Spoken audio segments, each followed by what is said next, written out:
ici à Toronto, Canada. Nous allons parler éventuellement de cette affaire des terres qui se passe au Congo. Je veux donc emprunter cette phrase rédigée par notre frère Fénelon Masala Kenge.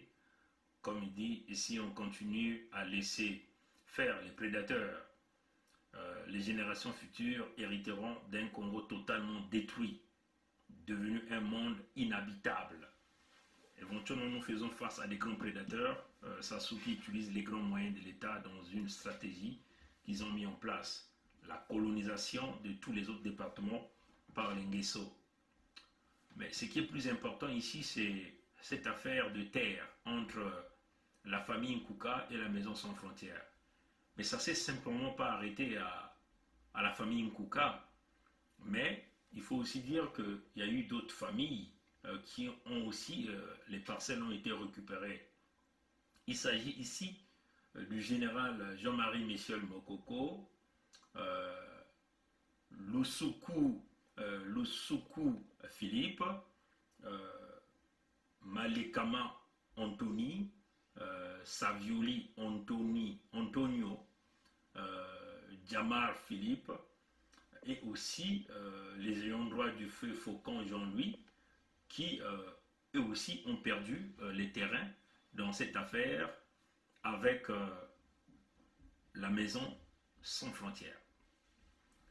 Il y a un grand litige, hein. Apparemment il y a eu falsification des documents entre la Maison Sans Frontières, dirigée par Roger Rocky, ça c'est son vrai nom, Roger Rocky.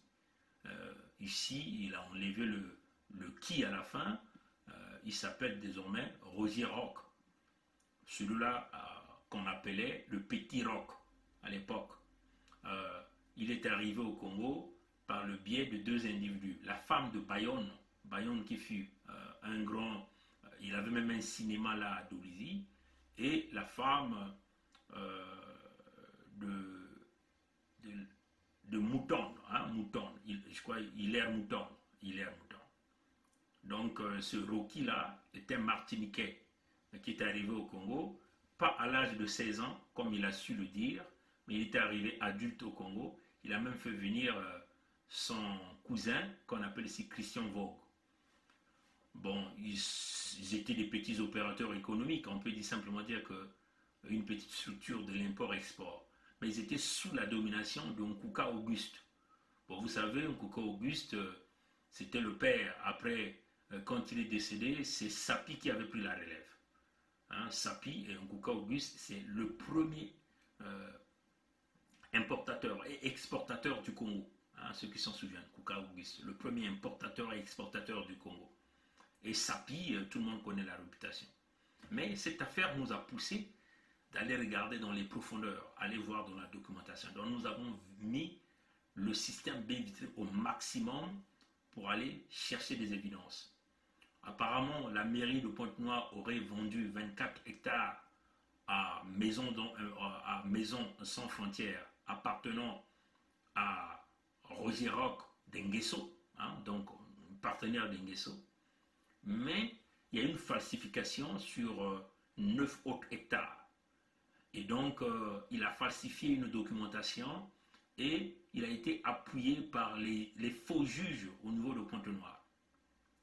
Et donc, les faux juges lui ont octroyé, avec la falsification de ce permis d'occuper, 9 autres hectares. Et les 9 autres hectares, dans ces 9 autres hectares, il y a la parcelle des familles Nkouka, il y a la parcelle du général Jean-Marie Michel Mokoko, de Lusuku Philippe, je crois que c'est un colonel, Malekama Anthony, Saviolo Antoine, ainsi de suite. Nous allons vous présenter tout à l'heure le document de la Cour suprême de Brazzaville. La Cour suprême, hein, chers amis. Mais avant de comprendre un peu comment ça se déroule, on va tourner l'écran pour lire quelques documents ici. Bon, vous le voyez, hein, ça c'est l'offensive médiatique que Roger Rock a mis en place. Hein, l'offensive médiatique qu'il a mis en place pour expulser la famille Nkouka. Donc je vais simplement essayer de zoomer pour expulser la famille Nkouka. Comme vous le voyez ici, je vais essayer de zoomer là, simplement pour vous permettre Voilà. Je vais essayer de zoomer pour vous permettre de bien regarder ça. Bon, comme vous le voyez, hein, je vais encore essayer de zoomer. Comme vous le voyez, ça c'est l'offensive médiatique que Maison sans frontières a mise en place pour déloger la famille Nkuka. Hein, donc vous le voyez, affaire Maison sans frontières, famille Nkuka, droit de réponse. Éventuellement, ça c'est leur droit de réponse, hein, ça c'est leur offensive médiatique. Ils disent, cette affaire a été tranchée en justice suivant une procédure contradictoire. Le tribunal de grande instance de Pointe-Noire par jugement du 22 février 2019, comprenez ça, 22 février 2019, donc un récent jugement, a déclaré Maison sans frontières, seul et légitime propriétaire du terrain revendiqué, puis ordonner l'expulsion de la famille Nkuka. Ce jugement a été confirmé par la cour d'appel de Pointe-Noire le 10 janvier 2020. Donc, ce n'est pas très longtemps. Ça, c'est récemment. Ils continuent. Ici, ils disent par exécution du plan directeur de la ville de Pointe-Noire sur instruction de l'État, les attributions des parcelles faites par la mairie de Pointe-Noire sur la lagune Tikobo, section D, ont toutes fait l'objet d'une annulation par arrêté MP 016-PK-MPN-SG-DSTK du 17 janvier 1992, pris par M. Marcel Viono, voilà, administrateur maire de la ville de Pointe-Noire à l'époque. De ce fait, les documents de vente relatifs à ces distributions sont désormais purement et simplement annulés. Le point 3, pièce contre pièce, Maison sans frontières est titulaire du titre foncier numéro, retenez bien ce numéro, 6847, portant sur une propriété de surface de 32,024 hectares, confirmée par la plus grande juridiction de notre pays, la Cour suprême, statuant en chambre réunie et dont une partie est occupée anarchiquement, sans droit ni titre par la famille Nkuka. Tout ça, c'est faux. Et cette Cour suprême-là, c'est une manigance réalisée par Maison sans frontières. Famille Nkuka qui ne justifie que d'une attestation de vente annulée par l'arrêté municipal MP 016-PK-MPN-SG-DSTK du 17 janvier 1992. Et il continue, il dit « Nous sommes au stade de l'exécution des décisions de justice.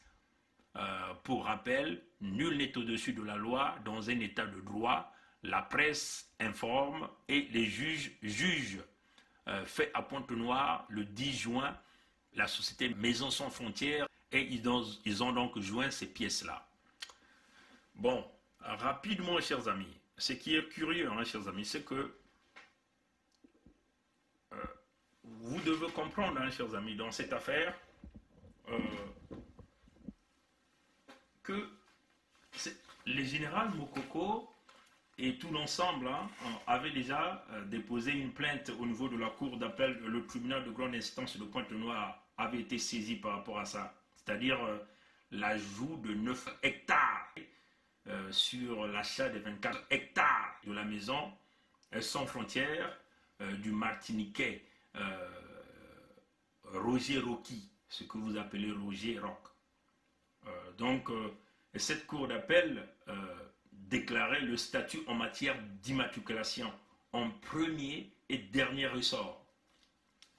Donc, cette cour prononçait le 14 avril 2008 son jugement sur lequel il a dit et jugé que la superficie de la propriété foncière de la société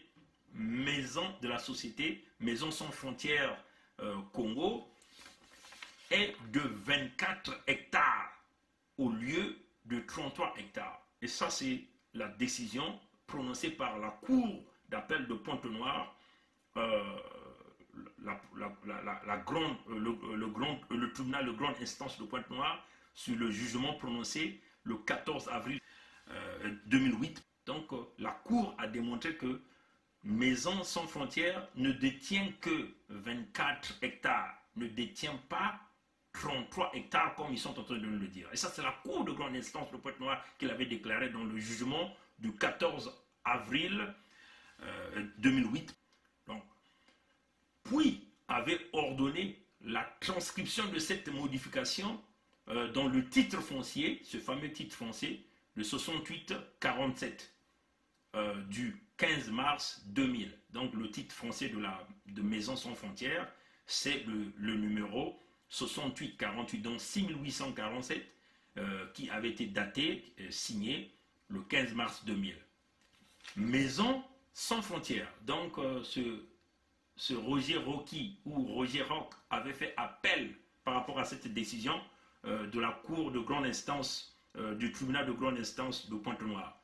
Sur le jugement du 14 avril 2008, ils avaient fait appel à ce jugement le 21 mai 2010. Le 21 mai 2010. La Cour d'appel de Pointe-Noire avait statué sur cette affaire, sur cet appel-là, et avait déclaré irrecevable, l'appel réalisé par Maisons sans frontières. Donc la grande instance a décidé, a dit que Maisons sans frontières n'avait que 24 hectares au lieu de 33. Maisons sans frontières a fait appel par rapport à cette décision de justice le 21 mai 2010 et la Cour, d'appel de Pointe-Noire a boudé la décision, a boudé l'appel réalisé par Maisons sans frontières. Et la décision a été confirmée le 25 novembre 2011 par la Cour d'appel de Pointe-Noire que Maisons sans frontières ne détient que 24 hectares sur les 33. Donc, les 9 autres hectares que Maisons sans frontières est en train d'ajouter, personne ne connaît ces parties d'où. Est-ce que c'est un achat falsifié, modifié? C'est quand même, tout le monde sait que il n'y a pas la légitimité sur ça. Bon, par rapport à ça, Maisons sans frontières est allé donc à la Cour suprême de Brazzaville, Et donc, on va vous diriger vers la décision de la Cour suprême de Brazzaville par rapport à ça. Parce qu'ici, nous présentons évidence par évidence. Et donc, nous allons donc tourner la caméra, chers amis, rapidement. On tourne la caméra et on va se diriger du côté de la Cour suprême de Brazzaville par rapport au rejet, à l'appel réalisé par Maisons sans frontières. Donc, le premier jugement, c'est celui du 14 avril 2008. Le tribunal de grande instance de Pointe-Noire a boudé, a dit non, Maisons sans frontières ne détient que 24 hectares au lieu de 33. Maisons sans frontières a fait appel par rapport à cette décision, à ce jugement. Et Maisons sans frontières a fait appel le 21 mai 2010. Et là encore, la Cour d'appel de Pointe-Noire a boudé cette décision. La Cour d'appel a encore confirmé. Donc il y a un précédent de justice là. La Cour d'appel confirme par les évidences le 25 novembre 2011 que Maisons sans frontières n'a que 24 hectares, pas 33. Donc les 9 autres hectares, il y a une main noire qui est à l'intérieur qui est en train de pousser sur ça. Vous voyez, chers amis. Maintenant, ils ont fait donc appel à la Cour suprême de Brazzaville. On va donc aller lire la décision de la Cour suprême de Brazzaville. Je vais donc tourner ici. Vous voyez ici, chers amis, nous sommes ici où? Vous voyez ici, Cour suprême, 3e chambre, audience publique du 22 juin 2018, expédition. Vous voyez, au nom du peuple congolais, la Cour suprême, 3e chambre, statuant à son audience publique du vendredi 22 juin 2018, tenue au palais de justice de Brazzaville pour vider son délibéré du vendredi 25 mai 2018 a rendu l'arrêt suivant. Voyez, chers amis, ici c'est le système baie vitrée. Personne ne peut vous tromper ici, chers amis. Sur le pouvoir formé le 12 mars 2013 par la société Maison Sans Frontières au Congo, dont le siège est situé au numéro 54 de la rue les Compagnons de Brazzaville, centre-ville, boîte postale 13934 à Pointe-Noire, ayant pour conseil Maître Labarre Jean-Louis, avocat au barreau de Pointe-Noire, dont le cabinet est situé dans la rue Mboussissi, dans les environs du concession d'automobile CH au Congo, Tract Afrique, boîte postale 4261 Pointe-Noire. La Maison Sans Frontières y ayant élu domicile de Manderès. En cassation de l'arrêt civil numéro 233 rendu le 25 novembre 2011 par la Cour d'appel de Pointe-Noire, dans la cause l'opposant à messieurs au pluriel. Vous voyez ici, ils ont même ravi la maison du général Jean-Marie Michel Mokoko, chers amis. Chers amis, c'est comme ça que nous sommes. On va vous montrer ces évidences-là.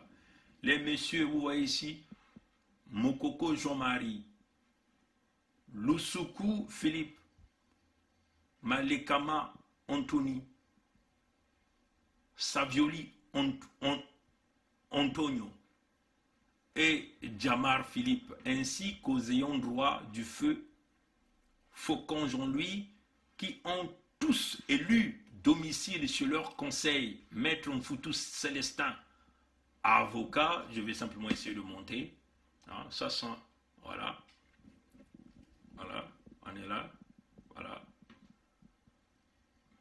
On est là, Maître Mfoutou Célestin, avocat inscrit au barreau de Pointe-Noire, dont le cabinet est situé sur l'avenue Charles de Gaulle, au premier étage de l'immeuble Rakoto, centre-ville, boîte postale 5321, Pointe-Noire.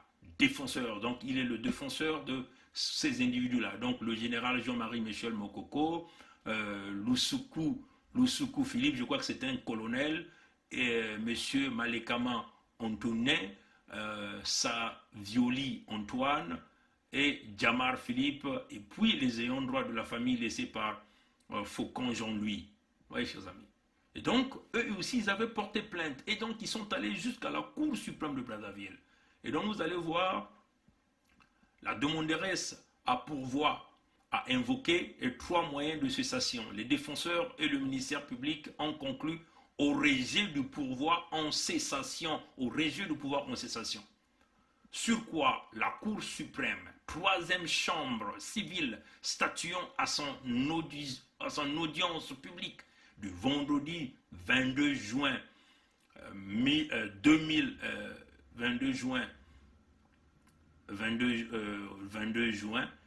2018, où siégeait monsieur Ndaï Ntade, président de la 3e chambre civile, président Mbemba Galin Félix, Yobo Dieudonné juge, Mbiti Théophile, avocat général près de la Cour suprême.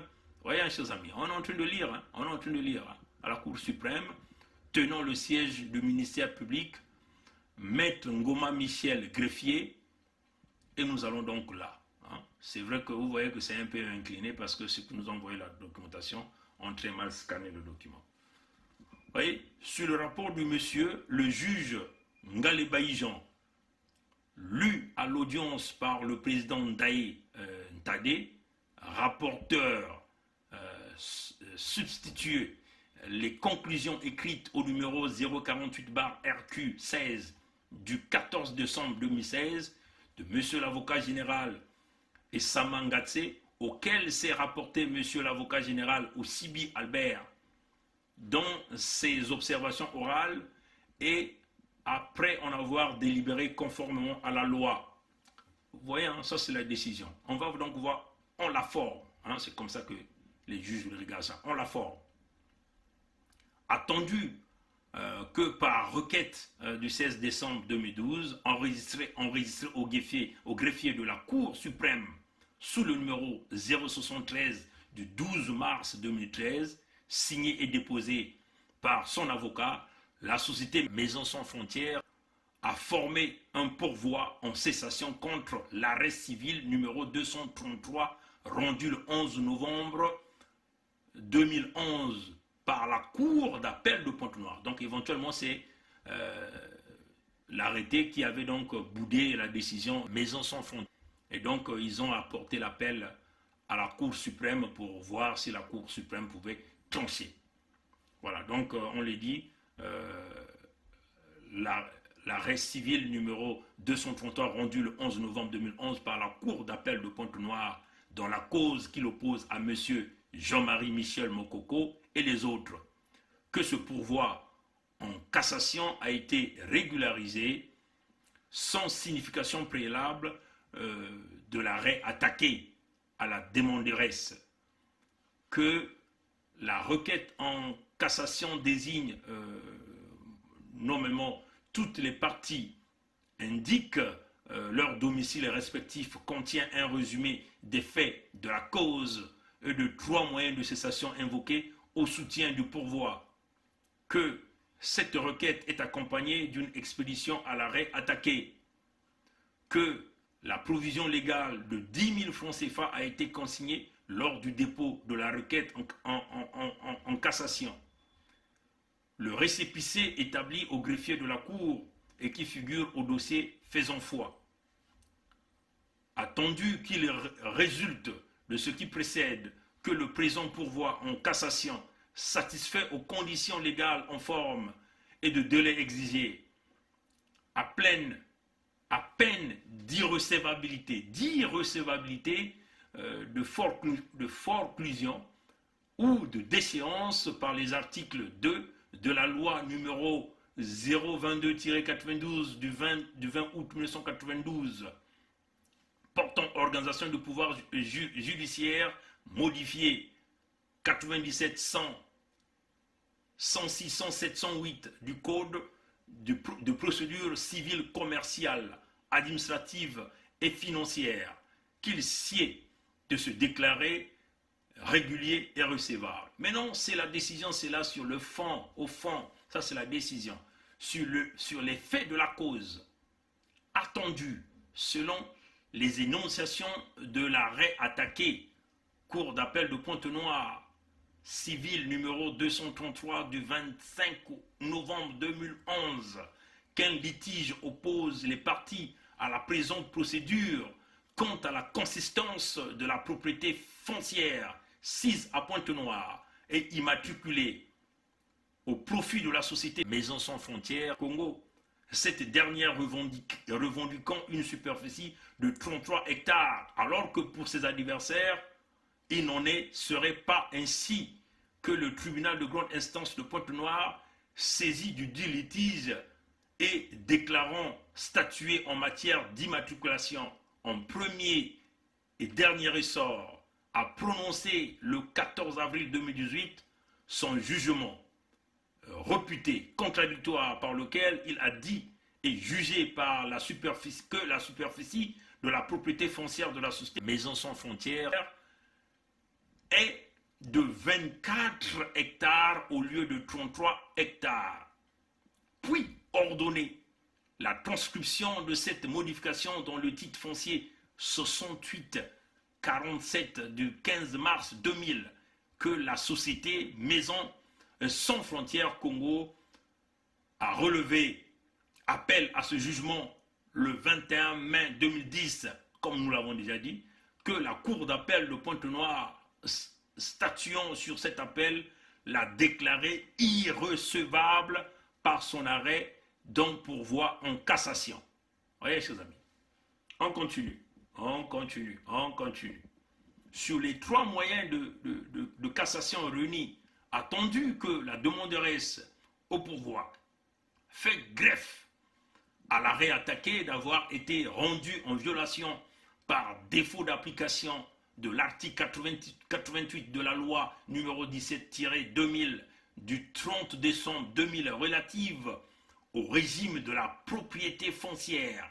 Premier moyen, d'être dépourvu de motifs ou d'en avoir pas assez. Deuxième moyen, d'être dépourvu de la base légale. Troisième moyen, mais attendu qu'il résulte des annonciations de l'arrêt attaqué par la Cour, attaqué que la Cour d'appel pour déclarer irrecevable l'appel formé par la société Maison Sans Frontières contre le jugement prononcé par le tribunal de grande instance de Pointe-Noire le 14 avril 2008, a retenu que celui-ci a été prononcé en premier et dernier ressort. Comme conséquence, c'est à tort qu'il lui est reproché d'avoir commis des violations alléguées en la faveur de 3 moyens de cassation invoqués par la démonteresse au proie. Toute décision juridictionnelle rendue formellement en dernier ressort ou en premier et dernier ressort, comme c'est le cas en l'espèce, ne pouvant légalement être attribuées que par la voie du pourvoi en cassation, qu'ainsi le pourvoi en cassation s'avère mal fondé et doit être rejeté. Maintenant, on va essayer de regarder. Par ces motifs, ça c'est la décision, par ces motifs, en la forme, déclare recevable le pourvoi en cassation formé par la société Maison Sans Frontières, Maison Sans Frontières au Congo, contre l'arrêt civil rendu sous le numéro 233 du 25 novembre 2011 par la Cour d'appel de Pointe-Noire. Au fond, ça c'est la décision, c'est-à-dire que là la Cour suprême dit avoir reçu, c'est-à-dire qu'on a reçu la demande de formulation, on a reçu ça par rapport à l'appel que la société Maison Sans Frontières venait d'amener à la Cour suprême. Donc sur la forme, la Cour suprême a reçu la demande. Maintenant sur le fond, la décision de la Cour suprême par rapport à ça, le rejet. Vous voyez ici, hein? Sur le fond, le rejet. Le rejet. La Cour suprême avait rejeté ça. Et il dit, ordonne la confiscation à titre d'amende et au profit du trésor public de la somme de 10 000 francs CFA consignée en guise de provision, et ce au greffe de la Cour par la Maison Sans Frontières. C'est-à-dire que les 10 000 là, ce sont les frais de traitement que la Maison Sans Frontières avait déposé à la Cour. Donc la Cour suprême a confisqué les 10 000. Et puis la Cour suprême d'abord a rejeté cette demande qui donnait à Maison Sans Frontières 33 hectares. Donc la Cour suprême a dit non, pas question, tu n'as que 24 hectares au lieu de 33 hectares. Donc on dit bien le rejet, on a rejeté ça. Et puis la Cour a confisqué les 10 000 du dépôt du traitement du dossier. Et puis on va continuer, condamne la société Maison Sans Frontières aux entières dépens de l'instance. Et puis nous allons dire ainsi dit, fait et jugé par la Cour suprême, Cour suprême, 3e chambre civile, à son audience publique du vendredi 22 juin 2018, où siégeait M. Ndai Ntade, président de la 3e chambre civile, président Mbemba Gabin Félix, Yobo Dieudonné, juge, Mbiti Théophile, avocat général près la Cour suprême, tenant le siège du ministère public, Maître Ngoma Michel, greffier. En foi de quoi, le présent arrêt a été signé après lecture par le président et le juge rapporteur substitué, qui l'a rendu ainsi que le greffier les jours, mois et ans ci-dessus. Vous allez voir la signature aussi, c'est Maître Daniel Isaka, greffier en chef de la Cour suprême de Brazzaville. Vous voyez, chers amis, donc, on ne comprend pas. Ça, c'est ce que les Congolais sont en train de se poser la question. Parce que nous sommes dans le système B-Vitré. Le système B-Vitré est parti très loin. Nous sommes partis à Brazzaville, nous sommes allés rechercher ces documents-là, hein, chers amis. Donc, Maison sans frontières de Roger Rocky ou Roger Rock, le petit Rock, a fait 2 tentatives, on peut dire 3 tentatives. Ils sont allés d'abord au tribunal de grande instance de Pointe-Noire. Le tribunal de grande instance de Pointe-Noire a boudé, a dit que non, vous n'avez que 24 hectares. Vous n'avez pas 33 hectares. Et ça, cette décision s'est passée le 14 avril 2008. La Maison sans frontières a fait appel au tribunal d'appel de Pointe-Noire. Et cet appel-là a eu lieu le 21 mai 2010.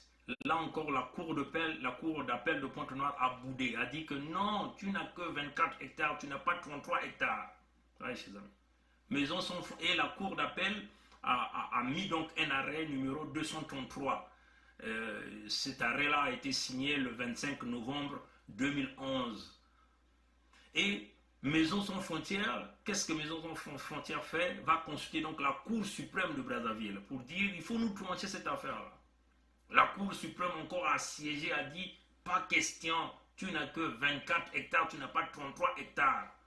Vous voyez que, chers amis, et dans les 33 hectares là, dans les 9 autres hectares que Maison sans frontières est en train d'ajouter, il y a les terrains, comme nous venons de vous montrer, d'un certain nombre de compatriotes. Éventuellement, le général Mokoko avait aussi une parcelle là-bas. Il y avait, je vais simplement retrouver les noms, il y avait donc le général Mokoko, lui aussi on a ravi son terrain. Hein, parce que Maison sans frontières est en train d'ajouter 9 autres hectares. Oui, chers amis. Alors, comme même que la Cour suprême, donc la plus grande haute cour de Brazzaville, du pays, a dit non, pas question. Mais Maison frontière est en train d'insister. Oui, chers amis. Donc, on ravit la parcelle du général Mokoko. On ravit la parcelle de monsieur Lusuku Philippe. On ravit la parcelle de monsieur Malekama Antonin. On ravit la parcelle de monsieur Savioli Antonio. On ravit la parcelle de monsieur Djamar Philippe. On ravit la parcelle des ayants droit de monsieur Faucon Jean-Louis. On ravit la parcelle de la famille Nkouka. Parce que toutes ces parcelles-là font partie de cette section qu'on appelle la section D. Alors que le tribunal de Pointe-Noire a refusé, dans le jugement du 14 avril 2008, le 14 avril, le tribunal de Pointe-Noire a dit non, pas question. Les gens là, c'est leur terrain. Le 24 mai 2010, le tribunal d'appel de Pointe-Noire confirme encore, dit non, pas question. Les jugements sont clairs, tu n'as que 24 hectares. Donc le général Mokoko, monsieur Lusuku Philippe, monsieur Malekama Antonin, monsieur Saviola Antonio, Djamar Philippe, les ayants droit du feu, Faucon Jean-Louis, la famille Nkouka Auguste, on mérite bien leur terrain, ils doivent jouir de leur propriété. Maison sans frontières fait la tête dure, va donc à Brazzaville pour aller consulter la Cour suprême. Là encore, la Cour suprême boude. La Cour suprême dit non, pas question, comme nous venons de vous le lire ici. Rejette la demande de Maison sans frontières. Et ça a été signé par la Cour suprême de Brazzaville le 25 novembre 2018. Oui, chers amis. Ah, chers amis. Et donc, c'est là où on dit qu'il y a éventuellement une main noire qui est à l'intérieur. Et ce même Martiniquais, comme nous appelons ici, Roger Rock ou Roger Rocky, le petit Rock, revient à Pointe-Noire, vient falsifier de la documentation pour modifier son permis, son permis foncier ou son permis d'occuper, pour ajouter 9 autres hectares pour que ça fasse 33 hectares. Et les faux juges de cette période-là, de 2019, annulent donc toutes les décisions de justice, même de la Cour suprême de Brazzaville, ce que la Cour suprême a déjà décidé. Donc vous voyez que c'est un précédent qui est là, c'est un précédent de justice. 3 tribunaux ont déjà dit non à monsieur Roger Rock ou Roger Rocky. 3 tribunaux. Le tribunal de grande instance de Pointe-Noire, la Cour d'appel de Pointe-Noire, la Cour suprême de Brazzaville. Et là, il revient en 2019, falsifier d'autres documents, repartir encore à la cour de Pointe-Noire. Et la cour de Pointe-Noire approuve maintenant ces documents avec les faux magistrats. Mais nous sommes dans quel pays là? Ouais, chez eux. Donc c'est là où on dit qu'il y a une main noire qui est derrière, Roger Roch, le petit Roch. Il y a une main noire. Mais cette main noire là, c'est qui? Ce sont les Nguesso, chers amis. C'est Antoinette Thibota qui est là derrière. Ils ont un but. Puisque déjà la section D, et il y a la parcelle de Moukoko qui est là, donc il faut punir le général Moukoko même en récupérant son terrain dans Pointe-Noire dans cette section. Et donc en réalité les Nkouka deviennent les victimes parce qu'il faut punir le général Moukoko, il faut ravir tous ses biens. C'est ça la véritable raison, c'est ce que moi je suis en train maintenant de comprendre là. Parce que tous ces amis qu'on a cités, qu'il s'agit de la famille Nkouka, qu'il s'agit de... je vais lire les noms parce que c'est ça la réalité. Qu'il s'agit de la famille Nkouka, qu'il s'agit de M. Lusuku Philippe, de M. Malekama Antonin, de Savioli Antonio, de Djamar Philippe ou les ayants droit du feu Faucon Jean-Louis, ils sont tous victimes parce que le but de Sassou, c'est de punir le général Mokoko, puisque Mokoko avait aussi un terrain dans ces secteurs-là. Hein? Et donc, ravir ces terrains et donner à leurs agents qui sont en train de faire le blanchiment de l'argent du Congo en construisant des maisons et en vendant ces maisons-là aux étrangers. Oui, chers amis. Alors que la Cour suprême, donc 3 tribunaux, le tribunal de grande instance de Pointe-Noire, la Cour d'appel de Pointe-Noire, la Cour suprême, tous ces tribunaux-là ont dit non à ce type-là. On pense que on veut simplement punir le général Mokoko. Donc les familles Nkouka sont victimes, hein, c'est la stratégie de Sassou. Punir les familles Nkouka, punir, je crois que c'est un colonel Lusuku Philippe, Malekama Antonin, Savioli Antoine, Djamar Philippe, la famille Nkouka, ils sont victimes parce que leur parcelle fait partie de ce périmètre-là. Les 9 autres hectares, là, malgré que les tribunaux ont décidé, 3 tribunaux, le tribunal de grande instance, on insiste, hein, pourquoi on insiste? C'est pour vous prouver parce qu'on vous a montré la documentation. On a aussi le jugement hein, de tous les tribunaux, hein, le tribunal de grande instance de Pointe-Noire, le tribunal d'appel de Pointe-Noire, et là on vous a fait lire la décision de la Cour suprême, la décision de 2018, qui disait pas question à Maison Sans Frontières, vous n'avez que 24 hectares, les généraux Mokoko, monsieur Lusuku Philippe, monsieur Malekama Antonin, Saviola Antonio, Djamar Philippe, les ayants droit du feu Faucon Jean-Louis, la famille Nkouka, tout ce monde-là jouissait de leurs biens parce qu'ils ont leur documentation légitime et légale. Ils ne font pas partie des 24 hectares achetés par Maison Sans Frontières de Roger Rocky. Roger Rocky, ça c'est son vrai nom. Il est en train d'utiliser Rock pour cacher le nom de famille de Rocky, pour ne pas simplement suer le nom de famille de Rocky. Oui, chers amis. Et donc les 3 tribunaux confirment, même la Cour suprême. Mais voilà, l'homme revient encore. Il va falsifier de la documentation en complicité avec le système de la ville de Pointe-Noire, des juges, ainsi de suite. Et il s'ajoute 9 autres hectares. Il s'ajoute 9 autres hectares. Et ça, c'est inexplicable. Et c'est là où on confirme qu'il y a bien la main noire à l'intérieur. Ce sont les Nguesso qui sont derrière parce que leur seul objectif, c'est de récupérer tous les biens de Mokoko. Comme Mokoko avait un terrain là-dedans, et donc, il faut récupérer le terrain. Comme on ne peut pas simplement récupérer le terrain de Moukoko, il faut donc récupérer le terrain de tout ce monde qui était dans le périmètre, dans la section D. C'est là où ils ont ajouté les 9 autres hectares. Et ça, c'est inexplicable. On ne peut pas accepter ça, chers amis. Il y a une main noire qui est derrière, et c'est Sassou qui est derrière. Hein, c'est clair parce que ces gens-là ne sont que... C'est là où, quand je suis allé dans toutes ces documentations-là, tous ces documents-là, par le système bévitré, tout le monde voit tout le monde, tout le monde écoute, tout le monde parle à tout le monde. On vient là de découvrir que ils ont été simplement des victimes parce qu'il y a Mokoko qui avait un terrain dans les lieux. Et ça, c'est la punition que Sassou veut vouloir donner au général Mokoko. Et nous condamnons avec la plus grande énergie. Maintenant, quant à ce Roger Rock, là, ou à ce Roger Rocky, tu es très mal barré. On va tout récupérer les biens parce que ça nous prouve que on t'a reçu dans le Congo. Au lieu que tu marches avec les habitants de ce village, puisque les habitants de ce village marchent avec un pied, au lieu que tu marches avec un pied, tu marches avec 2 pieds pour vouloir montrer que tu es le plus fort parce que tu es soutenu par les Nguesso. Tu fais le blanchiment de l'argent du Congo. C'est ce que nous sommes en train de dire. Et donc, on le dit d'une manière claire et nette.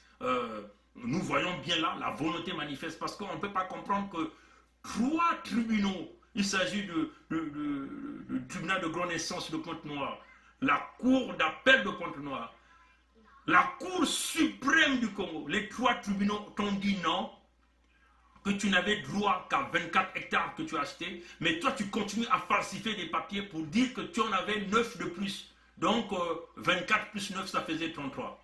Et toi tu repars pour falsifier de la documentation, tu repars encore au tribunal de Pointe-Noire, tu repars encore au tribunal de grande instance de Pointe-Noire, tu repars encore à la cour d'appel de Pointe-Noire avec des faux juges dont les Nguesso ont désigné pour pouvoir récupérer les terrains de ces compatriotes-là. Parce qu'il y a le général Mokoko qui faisait partie de ce périmètre-là.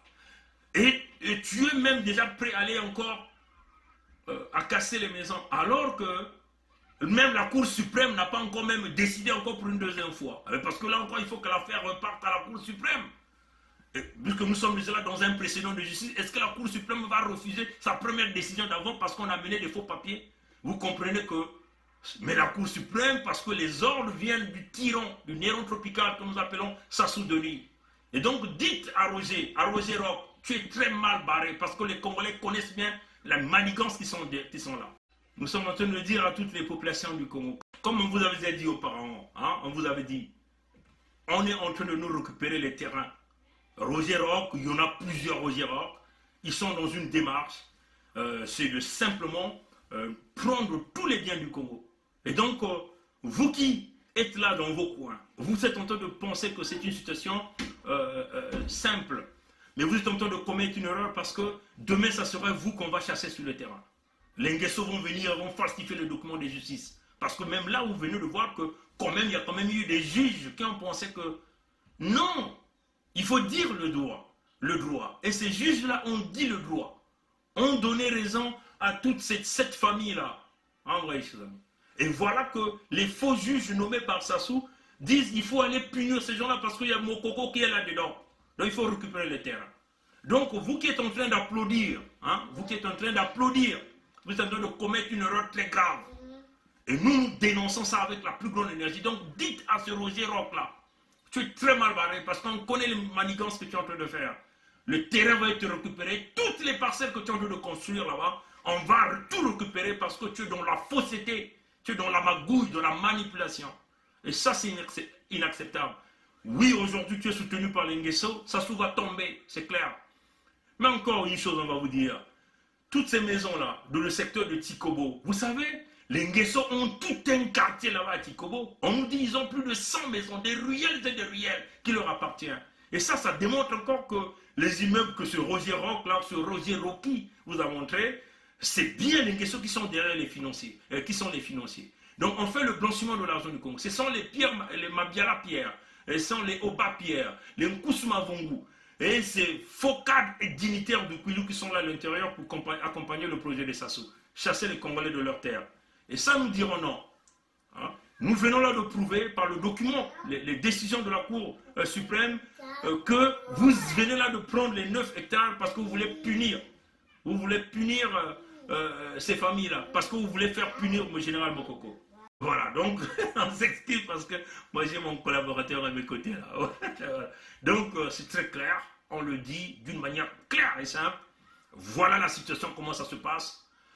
Sur Roger Rock, on insiste. Pourquoi on répète? Parce que les Congolais ont des oreilles calfatées, ils n'aiment pas écouter. Donc on est obligé de répéter 1 million de fois pour qu'ils puissent comprendre. Il y a une main noire, c'est la main de Sassou. Et ses compatriotes, les Nkouka sont victimes. Mais pourquoi ce Roger Rock-là et la Maison Sans Frontières n'attendent pas une deuxième fois la Cour suprême tranchée? hein, chers amis. Parce qu'ils ne sont pas encore allés, parce qu'ils ne sont pas encore allés encore à la Cour suprême. Parce que je ne peux pas comprendre comment cette justice-là fonctionne. La plus haute cour du pays, la Cour suprême de Bouka-Henri. Vous comprenez, Bouka-Henri, c'est qui, hein? C'est le gars là, qui avait tripatouillé les résultats de l'élection présidentielle passée en donnant Sassou la victoire. Hein? Lui qui avait eu 8%, mais lui a donné, il a crédité de peut-être de 75%. Vous vous souvenez, hein, chers amis, hein? Mais c'est clair. Et cette cour-là a déjà dit non à Maison Sans Frontières, a déjà dit non à Roger Rock ou Roger Rocky, a déjà dit non. Mais l'homme revient avec des stratégies. Mais ça montre qu'il y a des gens qui disent, vas-y, on va régler cette affaire. Et c'est Sassou, le mauvais cœur, la haine pour les autres. Il veut vouloir simplement faire mal à Mokoko. Parce que Mokoko aussi a un terrain dans ce périmètre-là. Les 9 autres hectares qu'on est en train d'ajouter à cette compagnie-là. Donc, dites à Roger Rocky, là, tu n'es qu'un pauvre escroc, voleur, manipulateur, qui est en train de s'amuser avec la justice. Oui, éventuellement, mais les Songo, tout ce monde, les Songo, on connaît. Ole Songo est en train de ravir beaucoup de terrain dans la ville de Pointe-Noire. Vous devez savoir, à la chute de Sassou, on va tout récupérer. C'est ça qui est la vérité. Mais non, vous devez savoir la stratégie derrière le plan Moebara. Leur objectif, c'était de renverser les tendances de la population. Faire que la ville de Pointe-Noire soit à 100% mochi. Voilà pourquoi ils ont affamé les gens, ils ont asphyxié l'économiquement le pays, poussé donc les jeunes filles à la débandade, au vagabondage sexuel, on peut le dire comme ça. Et voilà pourquoi ils sont là pour moi, ils font des enfants comme des chenilles.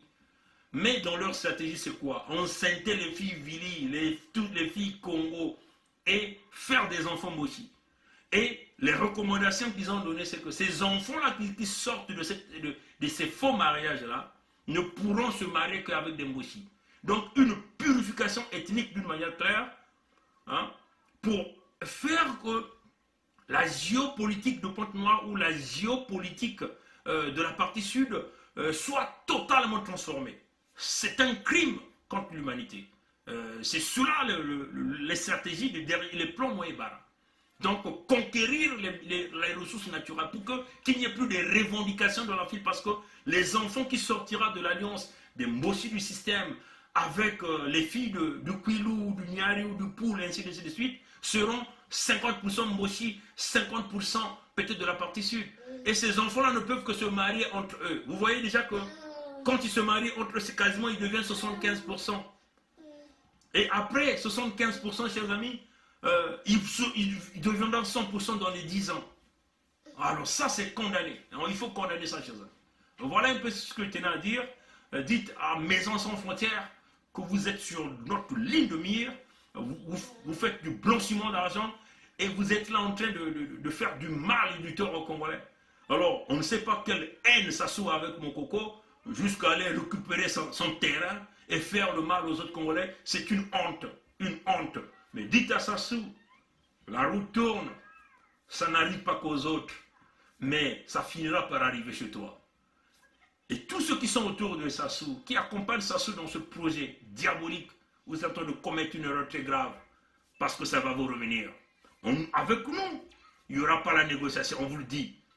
Faites vos efforts, hein, de vous boulonner là jusqu'à votre mort. Mais vous devez savoir que nous allons dans l'ère du Verseau. Les planètes s'alignent, les énergies se libèrent.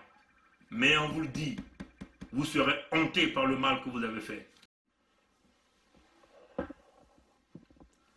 Bon, je crois que on va essayer de conclure avec ces dialogues.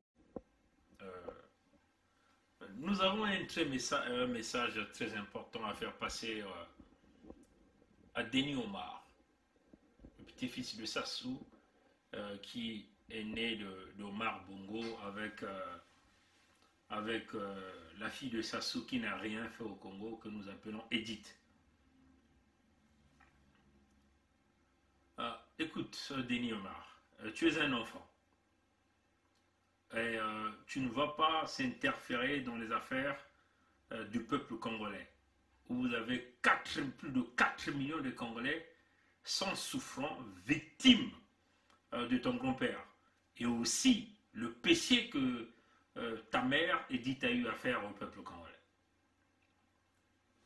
Donc, nous voulons dire, puisque vous savez que le voleur de Denis Christel a complètement disparu, euh, il ne peut plus voyager, et Sassou a confié donc une mission à son petit-fils que nous appelons ici Denis Omar. Après le déconfinement, ce petit-fils va se rendre aux États-Unis pour venir voir les lobbying pour faire du mal à Pongui, faire du mal à tous les résistants. Denis Omar, tu es un enfant. Donc, ne t'interfère pas dans cette affaire-là. Hein? Tu es jeune. Tu dois comprendre la souffrance du peuple congolais.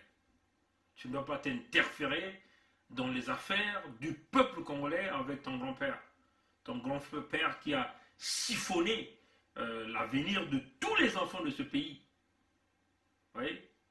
Donc, ne sois pas là, ce petit nuisible-là que nous, on peut facilement mettre la main là-dessus, qu'il s'agit de Londres, qu'il s'agit des États-Unis, qu'il s'agit en Europe. Hein?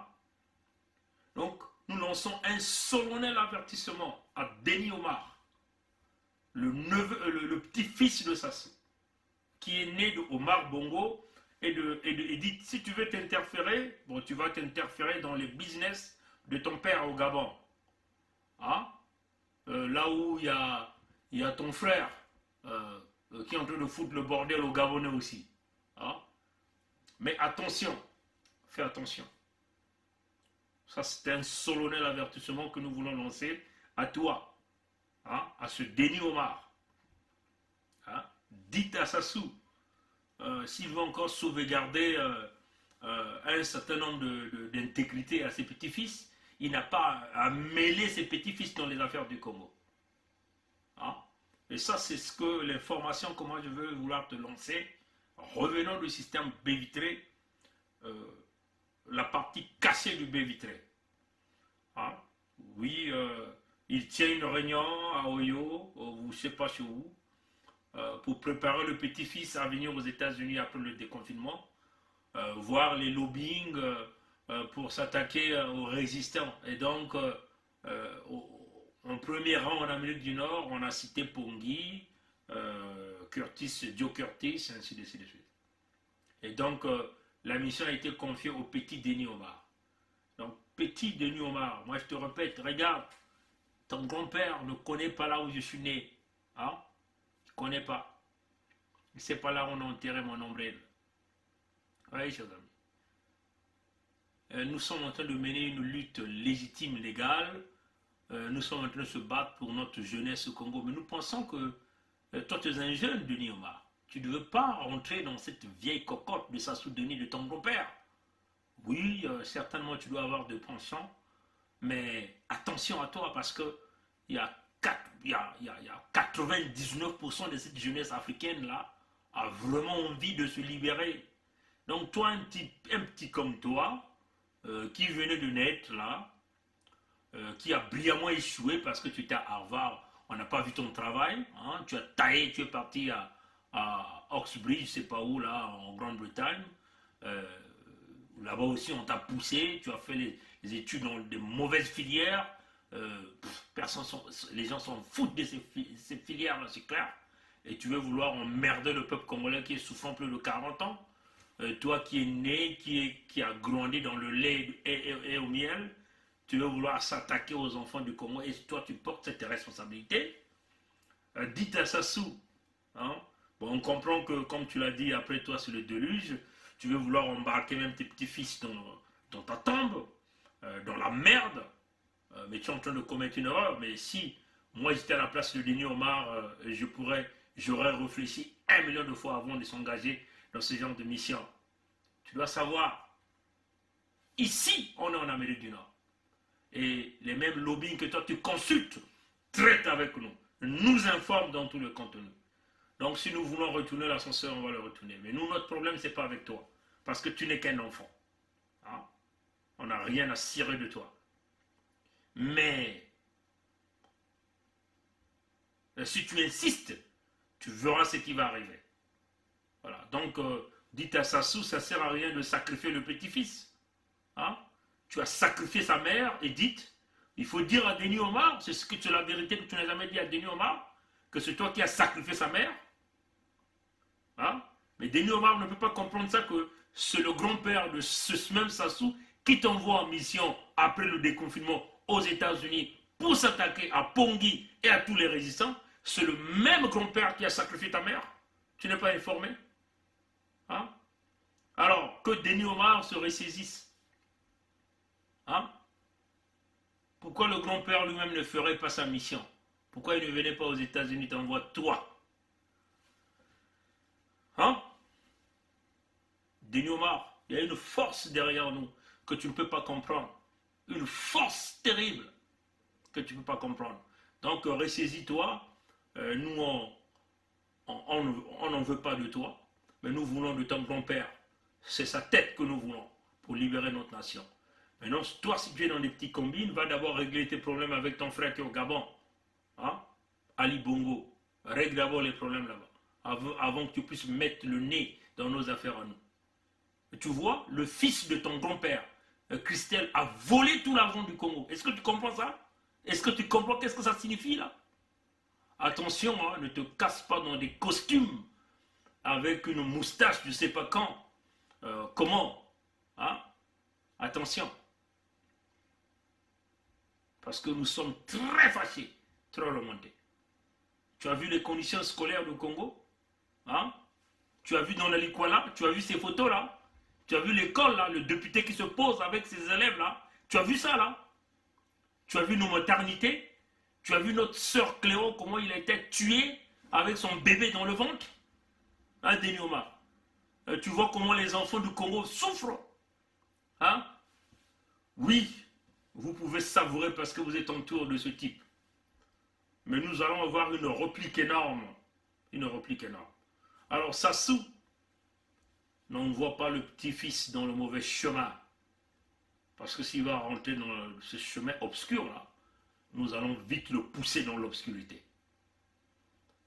Pour te montrer que nous sommes à un niveau très élevé. L'énergie va se libérer dans quelques jours. On verra comment cette énergie-là va se libérer. Et ne nous pousse pas à la folie. Parce que nous ne sommes pas des fous comme toi. C'était le message qu'on voulait faire passer à Denis Omar. Allez, à plus tard, chers amis. Merci d'avoir suivi ce direct. Au nom du cardinal Émile Béléda, Monseigneur Ernest Kombo, Augustin Kalakala, Bruno Osebi, Maître Ambroise Malonga, Régis Batola, les disparus du beat de Brazzaville qui sont à 10 000 aujourd'hui. Plus de 10 000 que ce type a massacré. On ne va pas oublier ceux qui sont morts le 4 mars 2012. Les parents de Sassou qui l'a massacré. Et ces mêmes parents continuent de supporter Sassou. On ne va pas oublier aussi ceux qui sont partis au génocide à Ikongono, au génocide dans le Poul, les disparus de Chakona, le capitaine de l'essai, le tueur de Noirs, Sassou. Plus d'1 million de Noirs que ce type a massacré. Et il est là, il est toujours protégé. On ne va pas oublier les répressions. On ne va pas oublier les 570 Congolais que Sassou a bu leur sang, a mangé leur boyau, un cannibale.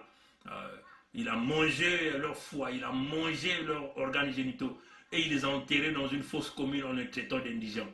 On ne va pas oublier plus d'1 million de Congolais qui est parti. Je ne vais pas oublier mon père, ma mère, mes frères et ma soeur. Le peuple congolais, la lutte continue. Ingeta. À la prochaine. On s'excuse pour ce petit boulot.